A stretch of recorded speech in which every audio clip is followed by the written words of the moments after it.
नाथ महाराज सांगतात तुम्हाला त्याचं नामस्मरण चिंतन करावं लागेल. ऐका गावडेवाडीकर, आणि नामस्मरण चिंतन केलं नाही तर काय होईल हे जरी नाही कळलं दुसरा येईल हे जरी नाही कळलं. हो हे जरी नाही कळलं दुसरं येईल हे जरी नाही कळलं. हे जरी नाही कळलं तरी दुसरा येईल हे जरी नाही कळलं. हा हे जरी नाही कळलं तरी दुसरं येईल हे जरी नाही कळलं. सरत शेवटी बा काळ बांधून नेईल सरत शेवटी बा. हे सरत शेवटी बा कड बांधून नेईल सरत शेवटी बा. सरत शेवटी बा बांधून नेईल सरत शेवटी बा. हे सरत शेवटी बा कड बांधून नेईल सरत शेवटी बा. एका जनार्दनी आमचे काय बाजाई गेला एका जनार्दनी आमचे काय बाजाई आमच्या काय बा जाईल. आमचे काय बाजाई पिंगळा पिंगळा पिंगळा पिंगळा पिंगळा महाद्वारी बोली बोलतो देखा पिंगळा महाद्वारी. पिंगळा माधवारी बोल बोलित देखा पिंगळा माधवारी. पिंगळा महाद्वारी बोली बोलतो देखा पिंगळा महाद्वारी. हे पिंगळा माधवारी बोल बोलित देखा पिंगळा माधवारी. वर्धमान गोटे दादा वर्धमान गोटे. वर्तमान खोटे दादा वर्तमान खोटे वर्धमान गोटे दादा वर्धमान गोटे. दादा वर्तमान लटकेने बोला आणि वर्तमान खोटे लटकेने बोला आणि वर्तमान खोटे लटकेनं बोला आम्ही वर्धमान गोटे. लटकेने बोला आणि वर्तमान खोटे. पिंगा ग बाई पिंगा ग बाई पिंगा. पिंगा ग बाई पिंगा पिंगा ग बाई पिंगा पिंगा ग बाई पिंगा ग बाई पिंगा. पिंगा ग बाई पिंगा ग बाई पिंगा. अवघा अवघा अवघा धांगड धिंगा ग. अवघा धांगड धिंगा ग अवघा धांगड धिंगा ग अवघा धांगड धिंगा ग अवघा धांगड धिंगा ग वा गावडेवाडी कर वा वा. अवघा धांगड धिंगा ग अवघा धांगड धिंगा ग. गुला गुला वाजती टाळ जन जन नादर साळ. गुळा वाजती टाळ जन जन नादराचा. गुला गुला वाजती टाळ जन जन नादर. गुळा वाजती टाळ जन जन नादराचा. एक साथ टाळी वाजवा गावडेवाडी कर. एक टाळी टाळी टाळी टाळी. हा अहम वाग्या सोहम वाग्या प्रेम नगरावारी. अहम वाग्या सोहम वाग्या प्रेम नगरावारी. सावध होवनी भजनी लागा देव करा कैवारी. सावध होवनी भजनी लागा देव करा कैवारी.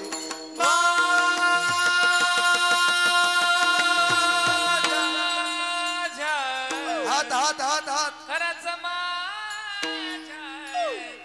मलारीची वारी मलारीची वारी. माझ्या मलारीची वारी मलारीची वारी. वा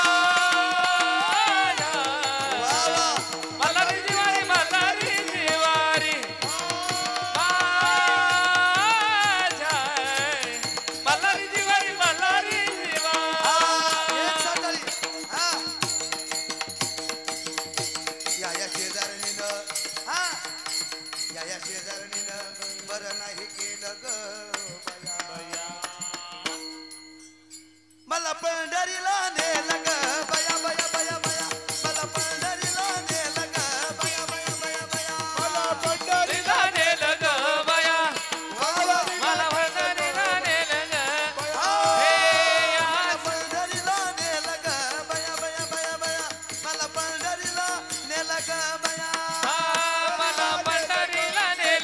बया. मला पंढरीला नेलं ग बया. करुणी उचित करुणी उचित प्रेम घाली हृदया.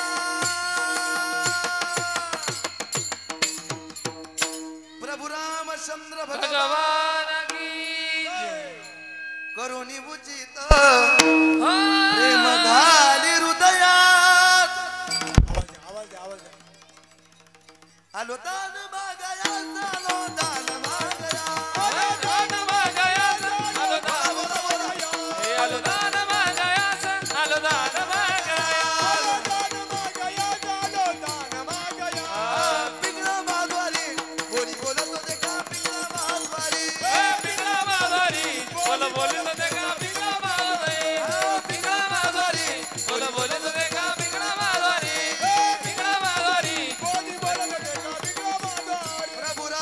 शंकर शंकर भगवान भगवान की बजरंग बली बली विठोबा रखुमाई हा हा हे हरी विठोबा विठोबा सकाळी रखुमा हरी हरी विठोबा रखुमाई विठोबा रखुमाई विठोबा रखुमाई विठोबा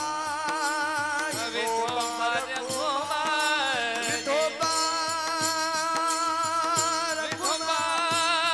रखुमाई विठोबा रखुमाई विठोबा रखुमाई विठोबा रखुमाई विठोबा बोला बोला रखुमाई विठोबा जय रखुमाई विठोबा रखुमाई विठोबा रखुमाई विठोबा रखुमाई विठोबा रखुमाई विठोबा रखुमाई विठोबा रखुमाई हरि जय जय हरि जय जय हात उंच करा. हरि जय हरि जय हरि जय जय हरि जय जय राम हरि जय जय हरि हरि हरि हरि हरि हरि जय जय हरि हरि हरि हरि हरि हरि जय जय हरि हरि हरि हरि हरि हरि जय जय हरि हरि हरि हरि हरि हरि जय जय विठोबा रखुमा जय जय बार कुमार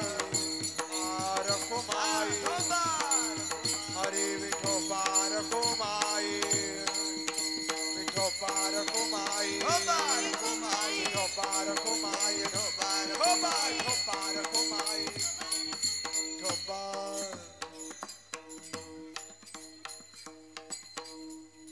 खाली बसा सगळे मंडळी वा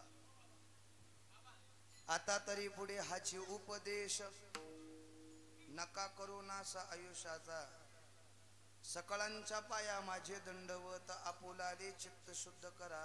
तुकोपर्या सांगतात सगळ्यांच्या पाया पडून तुकोपर्याने सांगावं काय करा. सकळांच्या पाया माझे दंडवत आपुलाले चित्त शुद्ध करा. हित ते करावे देवाचे चिंतन. ज्या देवानं तुम्हाला आम्हाला सुंदर शरीर दिलं त्याचं नामस्मरण चिंतन आपण करा. हित ते करावे देवाचे चिंतन करोनिया मन शुद्ध भावे. शुद्ध भावनेने त्याचं नामस्मरण चिंतन करा. ऐका बरं माणूस म्हणून जरी या मृत्यू लोकात तुमचा आमचा जन्म झाला असेल तर शुद्ध सात्विक अंतःकरणाचा भाव आपला देवाविषयी असला पाहिजे माणसाविषयी असला पाहिजे. एकच वाक्य सांगतो नाही कुणाचं चांगलं करता आलं तर कुणाचं नाही केलं तरी चालत पण वाईट कुणाचं करू नका. भला किसी का कर न सके तो बुरा किसी का मत करना. पुष्प नहीं बन सकते तो तुम काटी बन कर मत रहिना. एखाद्या माणसाला एखादा आंधळा सदग्रस्त नाही त्याला रस्ता दाखवता आला तर दाखवू नका पण त्याला विहिरीचा तरी रस्ता दाखवू नका. एखादा चांगला कार्यात त्या ठिकाणी मदत करतोय म्हणून हे गावकरी मंडळी आमच्या तरुण मित्र मंडळींनी यावर्षी नियोजन केलं. म्हणजे असं काही बोलणारे लोक असतात पण त्यांच्याकडे लक्ष देऊ नका. चांगल्या रोडला गतिरोधक आणि चांगल्या माणसाला विरोधक नेहमी असतात. ऐका बरं चांगल्या रोडला गतिरोधक नसतील भाऊ तर रोड तो एक्सप्रेस म्हणता येणार नाही. आणि चांगल्या कार्याला जर माणसं विरोधक नसतील शरद भाऊ तर ते चांगलं कार्य असं म्हणताच येणार नाही. म्हणून तुम्ही चांगलं कार्य करताय बोलणारी लोक भरपूर आहेत. असं असतंय रस्त्याने जर कुत्रं चाललं तर ते कुत्रं भुंकतच असतं महाराज पण भुंकणाऱ्या कुत्र्याकडे लक्ष द्यायचं नाही. आपलं काम आपण प्रामाणिकपणाने करायचं. एक ना एक दिवस तो जगाचा मालक आपल्या घरी आल्याशिवाय राहणार नाही. आपलं चांगलं काम असलं पाहिजे आणि आपलं कर्म चांगलं असावं. भला किसी का म्हणून माणसानं जीवन जगत असताना चांगल्याच्या संगतीत आपलं जीवन घातलं पाहिजे. ऐका बरं एखाद्या दुर्जन माणसासोबत त्या ठिकाणी गोड घास जरी खायला मिळाला तरी त्याचा गोड घास खात जाऊ नका. सज्जना संगती उपवास करण्याची वेळ आली तरी चालेल पण दुर्जनाचा गोड घास खात जाऊ नका कारण दुर्बुद्धी सुचत असते. सज्जना संगती करावा उपवास दुर्जनाचा गोड घास खाऊ नये. महाराज सांगतात काय करा. हित ते करावे देवाचे चिंतन करून या मन शुद्ध भावे. काय करा जर आपला ह्यो लाभ जर त्या जर सफल व्हावा असं वाटत असेल तर महाराज सांगतात, तुका म्हणे लाभ होय तो व्यापार, करा काय फार शिकवावे. या अभंगातून जगद्गुरु तुकोबाराय सामान्य जीवाला उपदेश करतात का आपला जन्म आणि मृत्यूरूपी जर व्यवहार त्या ठिकाणी फलद्रूप व्हावा असं वाटत असेल तर चांगल्या अंतःकरणाने देवाचं नामस्मरण चिंतन करा. आहे तोपर्यंत चांगलं जीवन जगा. आहे तोपर्यंत आपल्या बहिणीने आपल्या भावावरती प्रेम करा. आपल्या आई वडिलांची आहे तोपर्यंत सेवा करा. जसा आता नागपंचमीचा सण जसा उद्या आहे तसा काही दिवसांनी रक्षाबंधनचा सण काही दिवसावर आलेला आहे. सर्व माता भगिनी माझ्या इथं बसलेले आहेत. हा सण माता मौल्यांकरिता खूप महत्वाचा आहे. रक्षाबंधनच्या सणाला आणि दिवाळीच्या सणाला तीच माऊली त्या ठिकाणी आपल्या घराची वाट पाहत असते. माझ्या भावाकडे त्या ठिकाणी आता मी जाईल, माझ्या भावाला राखी बांधेल. काय सण असतो महाराज. एका स्त्रीचं जीवन तेच आहे. लेक वडाची पारुंबी दोन घराला जोडते, असो माहेर सासर पांग बापाची फेडते. असो माहेर सासर पांग बापाची फेडते.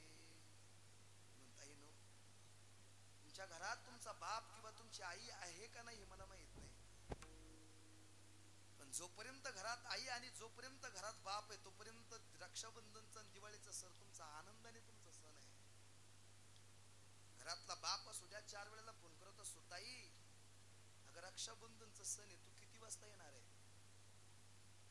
क्वाट वरती झोपलेला बाप असू द्या, उठता येत नसू द्या त्याला, रक्षाबंधनच्या दिवशी बहिणीची त्या ठिकाणी ताईची गाडी त्या ठिकाणी बाहेर वाजू द्या, उठता न येणारा बाप भिंतीला धरतून उठून दरवाजापर्यंत येतून पहिलं वाक्य असते, ताई आली का ग तू. आल्याबरोबर पहिलं वाक्य ऐका बरं, आल्याबरोबर पहिलं वाक्य तू कोणत्या गाडीत बसून आली त्या बापाला घेणं नाही. तुझ्याकडे किती कोटीचा बंगला आहे त्या बापाला घेणं नाही, पण आल्याबरोबर पहिलं वाक्य ताईच्या घरात तू राहते त्या घरात आनंदाने 2 घास खायला मिळतात का असा विचारणारा बाप आहे. म्हणता येईल घरातला बाप केल्यानंतर बापा एवढा प्रेम करणारा फक्त भाऊ आहे. घरातली आई निघून गेल्यानंतर आई एवढं प्रेम करणारी दादा हो फक्त बहीण आहे. रक्षाबंधन त्याच दिवशी साजरी होईल. घरातला बाप निघून जाऊ द्या पण बापा एवढा प्रेम करणारा घरात भाऊ आहे. दादा हो आपल्या घरातली आई निघून जाऊ द्या, आई एवढं प्रेम करणारी घरातली बहीण आहे. आपल्या बहिणीचा सन्मान जोपर्यंत आपल्या घरात आहे त्याच दिवशी आपलं रक्षाबंधन साजरे. नंतर लाखो रुपयाची आपल्याकडे संपत्ती असू द्या पण बहीण भावासोबत बोलत नसू द्या, काय उपयोग आहे त्याला. माझी विनंती दादाकडे मागत असताना रक्षाबंधनला बाकी काही मागू नका, पण मागत असताना एवढंच माग, दादा भाऊ शब्दाचा अर्थ तोच आहे. दादा मेजर साहेब भाऊ शब्दाचा अर्थ तोच आहे. भाऊ शब्द कधीतरी उलटा करून वाचा, भाऊ शब्द कधीतरी उलटा करून वाचा, त्याचं एकच उत्तर निघतंय. भाऊ शब्द जर कधी उलटा केला तर तो उभा होतो. आपल्या बहिणीकरिता आणि आपल्या घराकरिता तो प्रत्येक क्षणोक्षणला उभा असतो, त्याचं नाव भाऊ आहे. भावानं माझी विनंती आहे, आपल्या बहिणीसाठी कोणतीच गोष्ट कमी पडू देऊ नका. घरातला बाप असू द्या, म्हातारा झालेला बाप आहे घरात, जोपर्यंत ताई घरात येत असते तोपर्यंत 4 सोडून 5 हजाराची साडी त्या ठिकाणी त्या बहिणीकरिता घेत असतो तो बाप. संपलं माझं कीर्तन आहे का. रक्षाबंधनच्या सणाच्या दिवशी आलेली त्या ठिकाणी पोरगी 4 सोडून 5 हजाराची साडी घेत असतो. रक्षाबंधनचा दिवस होऊ द्या आणि दुसऱ्या दिवशी मुलीच्या मुखातून वाक्य निघू द्या, बाबा आता मला गेलं पाहिजे बाबा घरी. ऐका बरं, घरी गेलं पाहिजे एवढा शब्द कानावरती ऐकल्याबरोबर बापाच्या डोळ्यात पाणी येतं. ताई 1 दिवसाकरिताच आली होती का. म्हणून जोपर्यंत बाप आणि जोपर्यंत आई घरात आहे तोपर्यंत रक्षाबंधनचा दिवाळीचा सण कधी विसरू नका. त्या घरात केल्याबरोबर ऐका बरं, तो बाप आपल्या पुरीच्या हाताला धरतो आणि एसटी स्टँड वरती सोडवायला जात असतो. एसटी स्टँड वरती सोडवायला गेलेला बाप 100 रुपयाची फाटकी नोट आपल्या पुरीच्या हातावर देत असतो आणि सांगत असतो, ताई आता मी जिवंत आहे, जोपर्यंत होतो तोपर्यंत 5 सोडून 10 हजाराची साडी तुझ्यासाठी घेतली. आता मला वाटत नाही, मी कुठं कामाला जात नाही, जर कोणी भेटायला आलं ना 5 आणि 10 रुपये करून 100 रुपये करून ठेवलेत, नाही म्हणू नको. ऐक ना 50 रुपयाच्या तुझ्या हातांना बांगड्या भर आणि 50 रुपयाच्या तुझ्या पोरांना खायला घेऊन जा. याला बाप असं म्हणतात. घरातला बाप जाऊ द्या, घरातला बाप जाऊ द्या, रक्षाबंधनला तुम्ही घरात याल पण बापाची उणीव आणि आईची उणीव तुम्हाला आयुष्यभरासाठी ती भासती असते. नाही तोपर्यंत सण तेव्हाच साजरा होईल ज्या दिवशी आपल्या घरात आई, घरात बाबा, ऐका ना, आणि घरात भाऊ आहे, तोपर्यंत आपला दिवस आनंदाने साजरा आहे. म्हणून दादा हो, माझी विनंती एकच आहे, या रक्षाबंधनना नाही बाकी काही देता आलं तर एवढं नक्की द्या, आहे तोपर्यंत आपल्या ताईचा संसार आनंदात राहावा. आणि ताई बाकी काही न करता या रस्त्यावरती जर भावाचा ऍक्सिडेंट झाला तर आहे त्या कपड्याने बहीण दवाखान्यात जात असते, सांगत असते, डॉक्टर साहेब माझ्या गळ्यातलं मंगळसूत्र गेलं तरी चालेल पण माझ्या भावाला धक्का लागता कामा नये. हे बनणारी माझी बहीण आहे, एका रक्ताची भावा बहिणीची नाती. कुणी बोलत नसल ना, ऐका बरं ताई नो, कुणी जर बोलत नसल तर या रक्षाबंधनला भावाच्या घरात जा. दादा हो, तुम्ही जर बहिणीसोबत बोलत नसाल तर बहिणीला एक फूल लावून रक्षाबंधनच्या दिवशी बोलवून घ्या आणि आपल्या हातामध्ये एक राखी बांधून घ्या. आयुष्यभरात तेच नातं आयुष्यभर टिकणार आहे. म्हणून लेकीचं जीवन तेच आहे.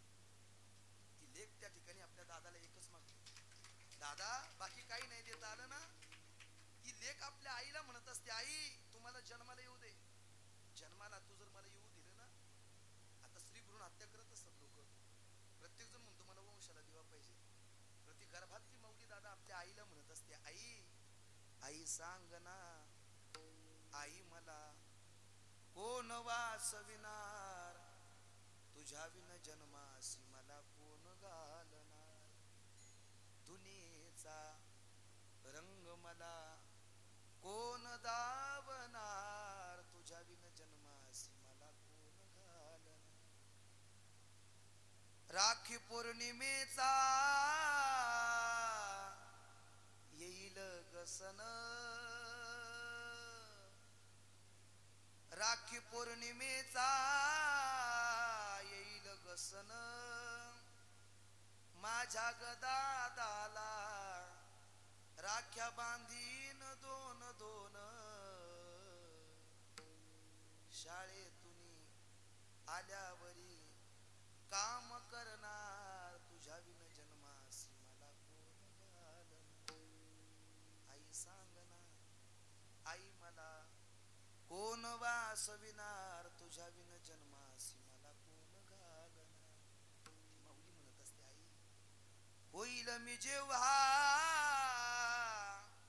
राजाची गराणी, गाळू नको आई तुझ्या डोळ्यातलं पाणी, जाईन दूर दूर माझे बाबा रडणार, जाईन दूर दूर माझी आई रडणार, तुझ्या विन जन्मासी मला कोण घालणार. आई सांग ना, आई मला कोण वाचविणार, तुझ्या विन जन्मासी मला कोण घालणार. ती लेकीचं जीवन तेच आहे तोपर्यंत आपल्या आनंदाने रक्षाबंधन आणि दिवाळीचा सण साजरा करा, तरच आपलं रक्षाबंधन त्या ठिकाणी साजरं होईल. आज या तिसऱ्या दिवसाच्या हरिकीर्तन लोक सेवेच्या निमित्तानं उपस्थित आहे, तुकोबार यांचा गोड अभंग सेवेच्या निमित्तानं निवडलेला आहे. आपली वेळ होऊन गेली तरी लोक कुणी हल्लेले आहे, तर दररोज 5 मिनिटं आधीच त्या ठिकाणी लुडबुड करत असतात. गावडेवाडीकर सर्व मंडळींचं आमच्यावर असणारं प्रेम आहे. या वर्षीचा लय मोठा आग्रह होता म्हणे महाराज, बरं का दादा, या सर्व मंडळींचा आग्रह होता म्हणे महाराज तुमची मुलं संस्थेतली आली पाहिजे आणि तुम्ही सुद्धा कीर्तनला आले पाहिजे, त्यांचा आग्रह होता. दादा हो, हे पोरं या ठिकाणी संस्थेतले आले, मेजर साहेब, आणि एकच वाक्य तुम्हाला समजून जाईल, हे पोरं इथं आलेत त्या निमित्तानं आपली पोरं टाळी घेऊन उभी राहिली, ते कीर्तनकार होतील का नाही सांगता येत नाही भाऊ. ऐका बरं, आपली पोरं पकवाद वाजवतील, कीर्तनकार होतील म्हणून सांगता येत नाही, होतीलच का नाही असं मी सांगू शकत नाही. पण या मुलांबरोबर टाळी घेऊन उभी आहेत ना, ज्ञानोबा तुकोबाराचा शब्द त्यांच्या कानावर पडल्यानंतर आहे तोपर्यंत तुम्हाला लाथा डोक्या मारून घराच्या बाहेर तरी हाकलू देणार. माझी विनंती आहे, आपली लहान लेकरं तुम्ही या ठिकाणी असं तर कार्य करीता, आज मला कुठं पाहायला मिळत नाही, हे लेकरं 11-12 वाजेपर्यंत इथे कीर्तनात बसतात, खरंच भाग्यवान आहे. माता माऊली हो, आपल्या मुलाच्या हातात 50 सोडून 1 लाख रुपयाचा मोबाईल आता कलियुगात दिला पाहिजे. महाराज तुम्ही आतापर्यंत चांगलं सांगत होते, आता काय सांगताय, ऍपलचा मोबाईल प्रत्येक मुलाच्या हातात दिला पाहिजे भाऊ, कारण आता काळाची गरज आहे. पण 1 लाख रुपयाचा मोबाईल देत असताना 5 रुपयाचा ज्ञानोबाऱ्याचा हरिपाठ दिलाच पाहिजे, तर आपला धर्म आणि आपली संस्कृती. म्हणून माझी विनंती तुम्हाला सर्वांना, या महाराष्ट्राच्या मातीत जन्माला आला असल, एक धर्म त्या ठिकाणी आपला धर्म जर वाचावा वाटत असत आणि आपला धर्म जर शाबूत राहावा असं वाटत असत, संत ग्रंथ आणि आपला पंथ याचा विचार प्रत्येकाने केला पाहिजे. संतांना, ग्रंथाला आणि आपल्या धर्माला गालबोट लागला असं कधी त्या ठिकाणी आपल्या जीवनात त्या ठिकाणी आपण ह्या गोष्टी केल्या नाही पाहिजे. असा तुम्ही त्या ठिकाणी गोड सोहळा करताय. तुम्हा सर्वांना धन्यवाद आहे. आपल्या कीर्तनाची वेळ झाली. सर्वांच्या चरणाला मस्तक टेकवतो. माझ्या शब्दांना पूर्ण विराम. ज्ञानेश्वर